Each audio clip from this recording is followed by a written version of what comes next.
चियाबारी श्रमिकहरूको उत्थान अनि कल्याणको निम्ति सङ्घर्ष गरिरहेका वन्दना राई अनि प्रताप खातीहरूले देशको सर्वोच्च न्यायालयमा दर्ता गरेको मुद्दाको पहिलो सुनुवाई खर्साङमा भएपछि दार्जिलिङको भानुभवनमा दोस्रो सुनुवाई आज गरिएको छ।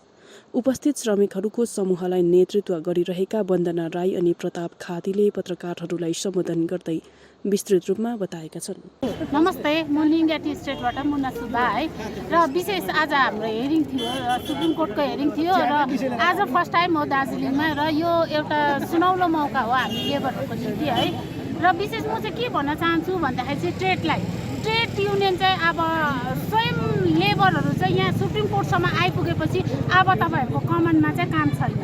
अब तपाईँहरू नआउँदा हुन्छ, किनभने ट्रेड युनियन चाहिँ अहिलेसम्म लेबरको टाउको भनेर बस्नु भएको थियो नि। जुन मान्छेहरू चाहिँ ट्रेड युनियनमा चुनिएर लेबरको टाउको भएर बस्नु भएको थियो, उहाँहरूको काम र उहाँहरूको प्रतिक्रिया हामी लेबरलाई एउटा दलाली शोषण हुँदा पनि उहाँहरू चुइया नबोल्ने, बोनसको टाइममा 7 पल्ट मिटिङ बस्दा पनि भोलि पूजा छ आज जस्तो पनि पारित नगर्ने तपाईँहरू ट्रेडहरू हो। र ट्रेड चाहिँ हाम्रो अघि नआइदिनु, बोनस यसपालि जस्तो तस्तो भयो। पोहोरको सालै मैले भनेको थिएँ, म यसरी बोल्दाखेरि नै भनेको थिएँ कि यो पालि मात्रै बोनस, अर्को पालि त टुक्रा टुक्रा नहुनुपर्छ भनेर भन्दाखेरि यो पालि पनि हामीलाई टुक्रा टुक्रा बनाएर दियो।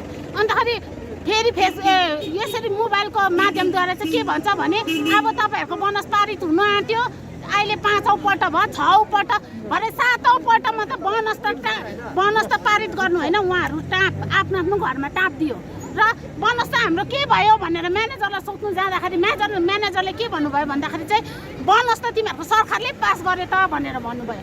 त्यति बेला मैले म्यानेजरलाई के भनेको थिएँ भने सर हामी चाहिँ तपाईँसँग काम गर्छौँ र तपाईँले तय गर्नुपर्छ हाम्रो बोनस। र आज त सरकार चाहिँ कहाँबाट आयो, सरकार त स्वयं हामीसँग आएर काम लगाएको थिएन त भनेर मैले म्यानेजरलाई पनि क्वेसन गरेको थिएँ। र ट्रेड युनियनको यो खालको कारबाही हुँदाखेरि आज स्वयं वन्दना म्याम र प्रताप खाती सरको माध्यमद्वारा चाहिँ हामी सुप्रिम कोर्ट आइपुग्यौँ। र सुप्रिम कोर्ट आइपुगेपछि सुप्रिम कोर्टको कानुन नमान्ने चाहिँ भारतवर्षमा को होला। र हामी सम्पूर्ण नै भारतवर्षको एउटा कानुन मान्ने र हामीलाई जे जति गर्नुहुन्छ सुप्रिम कोर्टले गर्नुहुन्छ। र हामी सुप्रिम कोर्टको एउटा उसँग छौँ, विश्वस्त छौँ, हामी आशावादी छौँ र सुप्रिम कोर्टले पकाइ पनि हामी श्रमिकहरूलाई न्याय दिनुहुन्छ भन्ने। र अब ट्रेड चाहिँ यहाँनिर घरि 7औँ पल्ट, घरि 16औँ पल्ट, घरि 12औँ पल्ट भन्दै हाम्रो अघि नआए पनि हुन्छ। तपाईँहरू जतिसुकै काम गर्नुहोस्, जतिसुकै जे गर्नुहोस्, तर स्वयं श्रमिकको हितमा तपाईँहरूले दिलबाटै काम गर्नु भएको छैन नि त। यदि जान्नुहुन्न त्यसरी काम गर्नुको लागि, यदि जान्नु हुँदो हो त 3 पल्टमा त कुनै न कुनै कुरो त श्रमिकहरूलाई दिनुहुन्थ्यो नि त। तर आज 16 पल्ट हुँदाखेरि पनि दुःखको कुरो तपाईँहरूले। म लिङ्गिया चियाबारीबाट है, मनिला थापा। हजुर, आज के कार्यक्रम लिएर विशेष के उद्देश्यले यहाँ तपाईँहरू भेला हुनु भएको छ? आज यो भानुभवनमा है हाम्रो चियाबारीको चाहिँ दिल्ली सुप्रिम कोर्टबाट जज आउनु भएको छ।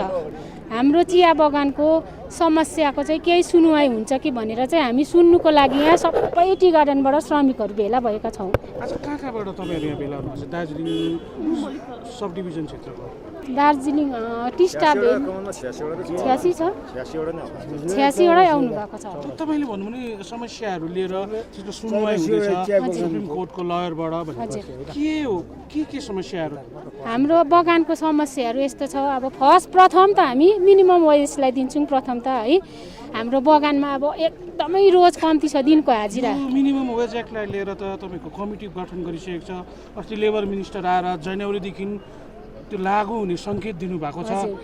त्यो मिनिमम वेज बाहेक अरू के छ समस्या? मिनिमम वेजेस बाहेक अरू हाम्रो अब जस्तै लेबरको घर बनिनु पर्थ्यो, आजकल लेबरको घर बनाइदिँदैन। त्यसको अब अरू कमानमा त पाउँछ कि पाउँदैन है। हाम्रो बगानमा चाहिँ लेबरको हाउस रिपेयरिङको पैसा पाउँछ, त्यो पनि 1 सालको 1.5 लाख कि कति पाउँछ। त्यसमा हाम्रो एउटा लेबरले 400 रुपियाँ मात्र पाउँछ। त्यो 400 रुपियाँले चाहिँ हामीले के किन्नु? 400 रुपियाँमा त एउटा बटन मात्रै आउँछ। अन्त त्यसले चाहिँ हाम्रो घरको रिपेयरिङ कसरी गर्नु हामी लेबरले? अनि दाउरा भयो होइन, हाम्रो समस्या हेर्नुहोस्। दाउराको पैसा हाम्रो एउटा लेबरले 420 रुपियाँ पाउँछ। तर अब एउटा त्यो वर्षभरिको है त्यो दाउराको पैसा 1 महिनाको होइन नि, फेरि 1 सालको त्यो 420 रुपियाँ पाउँछ। तर हामीले 420 रुपियाँमा मतलब मनको कसरी पाउँछ? 50 रुपियाँ मन पर्यो होला। अनि दाउराको पैसा त्यति पाउँछ, तर हामीले ग्यास चलाउनु पर्यो। अब हाम्रो ग्यास एउटा भर्नु पर्यो भने 1300 रुपियाँ लाग्छ। 1300 रुपियाँ पनि हाम्रो त 1.5 महिना जति थाम्छ त्यो एउटा ग्यासले। अन्त हामीले वर्षभरिमा त्यो 420 रुपियाँले कसरी हाम्रो घर चलाउनु? तपाईहरुको हितको लागि के काम अहिलेसम्म गरिएको छ? केही गरेको छैन। यो कुरो आज जस्तै हेरिङ भित्र थियो, मैले बारम्बार म हेर्नुहोस्, म बोल्दाखेरि म डङ्काको चोटमा बोलेको। मैले तपाईँहरूलाई बारम्बार म टिस्टा भेले चियाबारीको त्यहाँ खटी खाने मजदुर भन्दैछु। किन भनेदेखिलाई मलाई होस् न, मेरो क्रस चेक गरोस् न। मैले जुन कुरो आज तपाईँहरू अगाडि आएर बोल्दैछु यो झुटो हो यो भन्ने कुरो हो भनेदेखिलाई जति पनि ट्रेड युनियनहरू छ, जति पनि पार्टीहरू छ, क्रस चेक गर्नुहोस् न। म प्रमोद छेत्री बोलेको, म टिस्टा भ्यालीको वर्कर हो। क्रस चेक गर्नुहोस्, मैले हाम्रो टिस्टा भ्यालीमा के कतिको हकहरू दिलाइदिनु भएको छ, टिस्टा भ्यालीको वर्करहरूलाई कतिको खुसी राख्नु भएको छ, क्रस चेक गर्नुहोस्। अहिले पहाडमा, सम्पूर्ण पहाडमा 84वटा बगानमा यो कुरो साँचो हो होइन भनेदेखिलाई कुनै कमानले पनि 84वटा बगानमा कुनै कमानले पनि हेरेर हो भने यसको मलाई जवाब दिनुहोस्, प्रतिक्रिया दिनुहोस्। हेर्नुहोस्, 84वटा बगानमा ट्रेड युनियनको काम भनेको अहिले बोनसको टाइममा मात्रै हुन्छ। त्योभन्दा अगाडि कहाँ छ, त्योभन्दा पछि कहाँ जान्छ कसैलाई पनि थाहा छैन।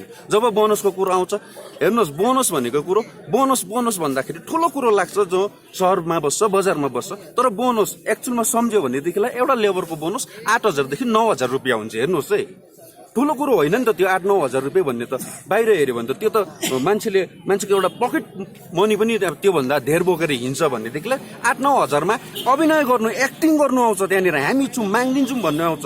तर हिजो अस्तिको बोनसले त यो कुरा क्लियर भयो नि त, पहाडको नेतालाई चाहिँ कतिको पत्ताउँदो रहेछ, पहाडको ट्रेड युनियनलाई चाहिँ कतिको पत्ताउँदो रहेछ भन्ने कुरो त क्लियर भयो नि त।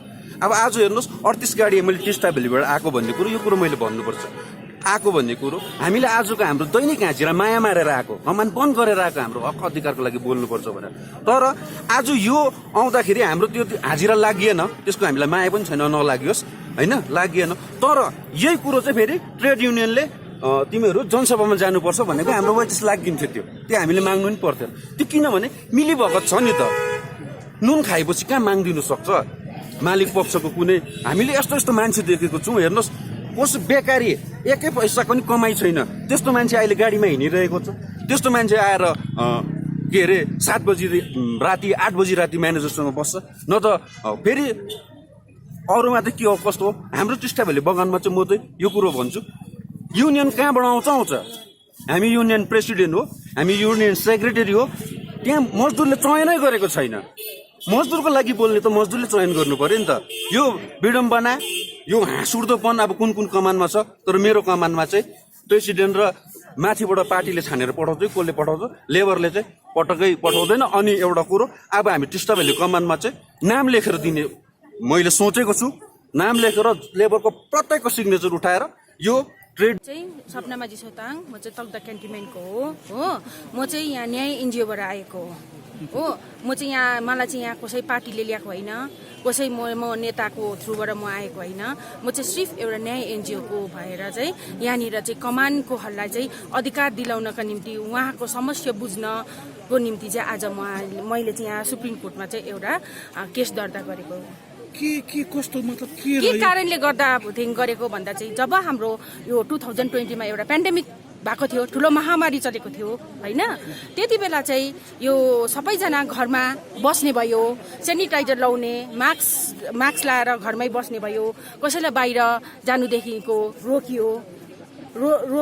बाहिरबाट ल्याएको सामानहरू पनि हामीले धुई पखाली गरेर घरमा चलाउने स्थिति थियो त्यति बेला। तर मजदुरहरू चाहिँ बिचाराहरू चाहिँ कमानमा गएर खटी खानु पर्थ्यो। उनीहरूलाई कुनै फेसिलिटी थिएन, कुनै सेनिटाइजर थिएन, कुनै मास्क वगैरह थिएन उहाँहरूलाई। त्यही कारणले गर्दा चाहिँ यस्तो अब समस्या अब देखेँ हामीले होइन, बगानको स्थिति देख्दाखेरि चाहिँ हामी एउटा सल्लाह भयो हामीमा त के गर्नुपर्ने हो। उहाँलाई सबैजना यस्तो ठुलो महामारीमा सबैजना घरमा बसेर आफ्नो सुरक्षित गर्दैछ। ठुलो थाल्दो भन्नु नेताहरू त झन् त्यसै नै सुरक्षित हुन्छ, एउटा जनतालाई त हेपिन्छ। त्यही भएर गर्दाखेरिको बिचाराहरूलाई एउटा कमानमा धक्कालियो, पर्सेन्टेजको हिसाबले कमानमा धक्कालिदिँदाखेरि चाहिँ हामीलाई साह्रो मन दुख्यो। त्यस्तो हुँदाखेरि चाहिँ हामीले के गर्नुपर्ने कसो गर्नुपर्ने तपाईँको भनेर क्लेम चाहिँ के हो खासमा चाहिँ? होइन भन्दैछु म सल्लाह दिँदाखेरिको अझै त्यसलाई हामीले गहिरी प्रकारले हेर्दै जाँदाखेरि त उहाँहरूको के रहेछ भन्दाखेरि त अझै पिएफमा घोटाला भएको होइन, डेली वेजेस कम्ती, पाउनै पर्ने अधिकारदेखिको वञ्चित उनीहरूले पाउँथ्यो। अब एउटा गम्बुट दिनुपर्ने, छाता दिनुपर्ने, त्यही पनि गम्बुटको दाम बजारमा 300, 350, 400 को रेटमा हुँदा उनीहरूलाई 120 रुपियाँ दिने। एउटा हँसिया सिक्कल त्यो कलम काट्छ त्यस्तोलाई एउटा बजारमा 500, 600 रुपियाँको दाम छ, उनीहरूलाई 100 रुपियाँ दिन्छ। छाता दिन्छ, आज ओर्यो 1 हप्तामै बङ्गै भत्किने। अब देख्नु भएको छ तपाईँहरूले पहाडमा पानीको वर्षा चाहिँ कतिको हुन्छ, 6 महिनासम्म त कन्टिन्यू वर्षा हुन्छ यहाँनिर, देख्नु भएको छ होला कस्तो प्रकारले हावा हुन्डी आउँछ। अन्त त्यो मामुली छाताले चाहिँ उनीहरूको वर्षा 6 महिना थाम्छ। त्यस्तो हुँदाखेरि चाहिँ यस्तो कतिवटा अन्याय अत्याचार गर्दाखेरि चाहिँ देख्दाखेरि चाहिँ हामीले चाहिँ मजबुर भएर चाहिँ हामीले याचिका दर्ज गर्नु सुप्रिम कोर्टमा चाहिँ पर्यो र त्यसको पिटिसनर भएर चाहिँ म याचिका दर्ज चाहिँ मैले गरेको हो। यसमा तपाईँहरू के भायोलेसन अफ इन्डियन प्लान्टेसन एक्टको कुरा गर्नु यसलाई ठान्नुहुन्छ? होइन, यो त ह्युमन राइट्सको कुरा हो नि त। एउटा मान्छेलाई नोकरीमा लगाइन्छ होइन, उसको हक र अधिकार को पैसा लिन्छ, पीएफ को पैसा लिन्छ आफ्नो शेयरबाट, उसको शेयरबाट हाल। That is cheating. That is not the question of that plantation act. That is purely a criminal act from the part of this honour. यो अमेन्डमेन्ट भएको छैन 1951 को प्लान्टेसन एक्ट भन्ने कुरा छ, यो पहिलेको मापदण्डमा नै यो त अब संसदमा हुने कुराहरू हो, त्यो अर्को कुरा हो। तर अब जुन अहिलेको कुरा छ, हामीले रिट जुडिडिक्सनमा हामीले रिट हालेको हो र writ jurisdiction is the highest form of this सर्वोच्च न्यायालयको कारबाहीको प्रोसिडिङको प्रक्रिया हो। त्योबाट सबै मान्छेको बुनियादी अधिकारहरू, फन्डामेन्टल राइट्सहरू रेस्टोर हुन्छ। यो एकजना लेडीको कुरा आउँछ नि, यो तपाईँको केससँग जोडेको एकजना सपना राई माझी सोता यहाँ हुनुहुन्छ। उहाँ पिटिसनर हो कि अब हामी यहाँ वन्दना बहिनी न्याय एनजिओ को प्रेसिडेन्ट हुनुहुन्छ र उहाँ चाहिँ कोअर्डिनेटर हुनुहुन्थ्यो र उहाँ चाहिँ यो दार्जिलिङ क्षेत्रकै भएर एकजना विश्वसनीय मान्छे एउटा पिटिसनर हुनुपर्छ भन्दाखेरि उहाँ चाहिँ पिटिसनर भएर सुप्रिम कोर्टमा उहाँ मार्फत हामीले पिटिसन दायर गरेको। अहिलेसम्म यस्तो के दृष्टान्त छ जहाँबाट चाहिँ श्रमिकले न्यायालयबाट चाहिँ न्याय पाएका? अब जो यो 2006 को मामला हो, आसाम, केरला र तमिलनाडुको, त्योमा सुप्रिम कोर्टले भर्डिक्ट दिएको छ। सुप्रिम कोर्टले भनेको छ प्रत्येक गार्डनले 2 करोड रुपियाँ दिनुपर्छ वर्कर्सलाई भने। त्यो भाइलेट भएकोले यो एउटा कन्टेम अफ कोर्टको प्रोसिडिङ चल्दै थियो। त्यो प्रोसिडिङभित्र हामी पनि इन्टरभेनर पिटिसनर भएर पसेको र अब अवश्य हुन्छ। सुप्रिम कोर्टमा तपाईँहरूले देख्नु भएको छ नि त, सबै कुराहरू सुप्रिम कोर्टले जसरी पनि आफ्नो जजमेन्टलाई एक्जिक्युट गर्छ र यहाँ मालिकहरू भाग्ने, म्यानेजमेन्ट भाग्ने, अधिकार नदिने त यहाँ चान्सै छैन। कतिको विश्वासी हुन्छ, कति समय लाग्ला? समय लाग्छ, समय अब 1.5 साल लाग्ला म्याक्सिमम हो कि। अब यो प्रोसेस अफ ल हो। यो 3 महिनाभित्रमा यो कमिटीले रिपोर्ट बुझाउनु पर्थ्यो, बट बिकज अफ पेन्डामिक 2019 को 20 को यो कोभिड-19 को कारणले गर्दा 2 वर्ष हुनु आँटे यो माथि काम भएको, अघि भएको छैन। अब राम्रो नर्मल भयो भने 1 सालभित्र मोटामोटी पुरा हुन्छ। ल, थ्याङ्क यू।